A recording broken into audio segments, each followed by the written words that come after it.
تمام ناظرین کو السلام علیکم۔ افغان طالبان کون ہیں؟ کیا افغان طالبان کو پاکستان نے بنایا؟ آج ہم آپ کو بتائیں گے اپنی اس ویڈیو میں۔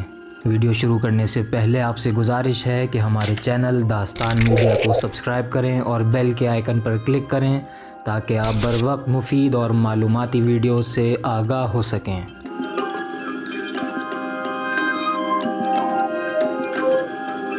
افغانستان میں سوویت یونین کی شکست کے بعد روسی فوج کا آخری قافلہ 15 فروری 1989 کو دریائے آمو کے راستے سوویت روس واپس چلا گیا۔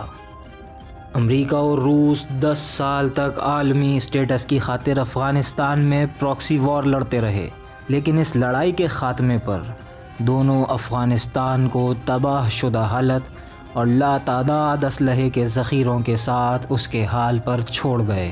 ایسی حالت میں افغانستان میں ہزاروں وار لارڈز اپنے ہزاروں جنگجوؤں کے ساتھ افغانستان پر قبضے کے لیے نکل پڑے اور افغانستان خانہ جنگی کا شکار ہو گیا۔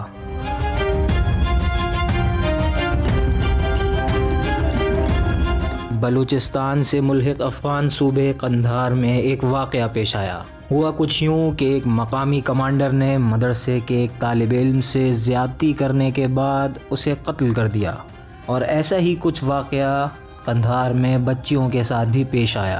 قندھار سے افغانوں کی بڑی تعداد بلوچستان کے دیوبندی مدارس میں حصول علم کے لیے آئی ہوئی تھی۔ یہ طالب علم مولانا فضل الرحمان اور مولانا سمیع الحق کے مدارس میں تعلیم حاصل کرتے تھے، جو افغانستان کے حالات پر پریشان بھی رہتے تھے۔ اس واقعے کے بعد ان تمام طالب علموں نے ایک غیر معروف شخص کو اپنا کمانڈر بنا لیا، جس کا نام ملا محمد عمر تھا۔ چونکہ یہ سب طالب علم تھے تو یہ اپنے آپ کو طالبان کہلانے لگے۔ ملا عمر مولانا سمیع الحق کے مدرسے کے طالب علم تھے۔ ملا عمر اور طالبان نے طالب علم سے زیادتی کرنے والے کمانڈر کے جنگجوؤں کو اپنے ساتھ ملایا اور کمانڈر کو قتل کر دیا، اور اس کے پاس موجود بڑی تعداد میں روسی اسلحہ بھی اپنے قبضے میں لے لیا۔ اسلحہ اور کمانڈر کے جنگجوؤں کے ساتھ مل جانے سے طالبان کی طاقت میں اضافہ ہوا اور قندھار میں ان کی اچھی شہرت بھی پھیل گئی، جس کے بعد مقامی کاروباری افراد طالبان سے ملے اور معاہدہ کیا کہ قندھار میں دیگر علاقوں سے وار لارڈز کا خاتمہ کروا کر امن قائم کرنے کی صورت میں وہ طالبان کی مالی مدد بھی کریں گے۔ اب طالبان مال ملنے کے بعد اور مضبوط ہو گئے اور انہوں نے ایک ایک کر کے قندھار میں موجود سینکڑوں وار لارڈز اور ناکے ختم کروا دیے اور قندھار میں امن قائم ہونے لگا۔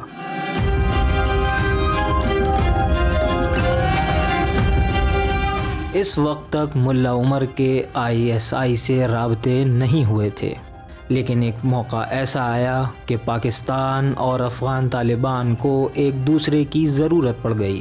اس وقت کے وزیر داخلہ پاکستان جنرل ریٹائرڈ نصیر اللہ بابر کو وزیر اعظم بے نظیر بھٹو نے وسطی ایشیا سے تجارتی راستے کھولنے کی ہدایت کی تاکہ پاکستان کو معاشی طور پر مستحکم کیا جا سکے۔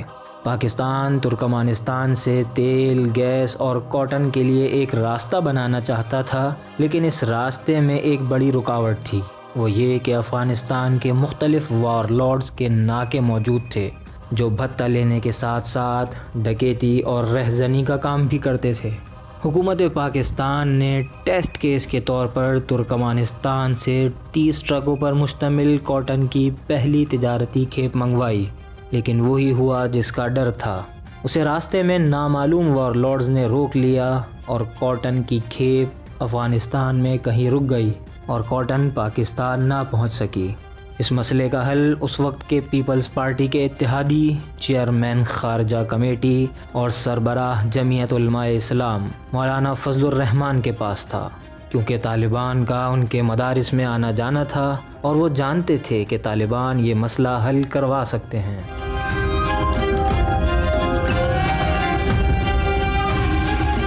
مولانا فضل الرحمان نے وزیر داخلہ نصیر اللہ بابر سے اس بات کا ذکر کیا اور نصیر اللہ بابر نے ISI کے ذریعے طالبان سے رابطہ کیا ایسے میں جہاں پاکستان کو طالبان کی ضرورت تھی، وہیں طالبان کو بھی ایک مضبوط ساتھی میسر آ رہا تھا۔ چنانچہ طالبان نے اس کام کی حامی بھری اور طالبان جنگجوؤں نے ایک گروہ تشکیل دیا۔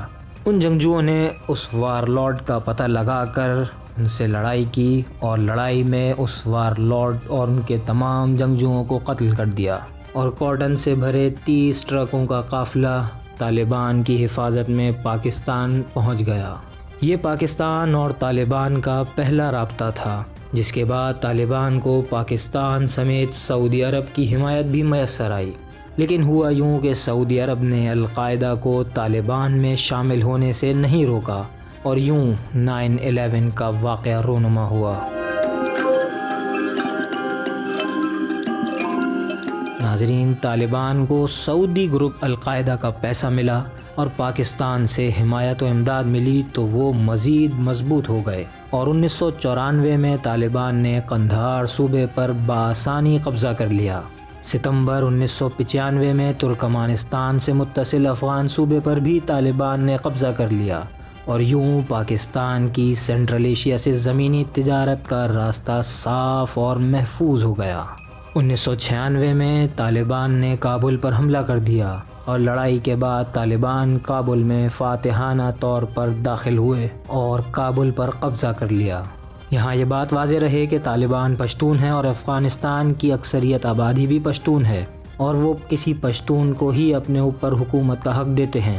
یہی وجہ ہے کہ طالبان کو علاقے فتح کرنے میں زیادہ مشکل پیش نہ آئی۔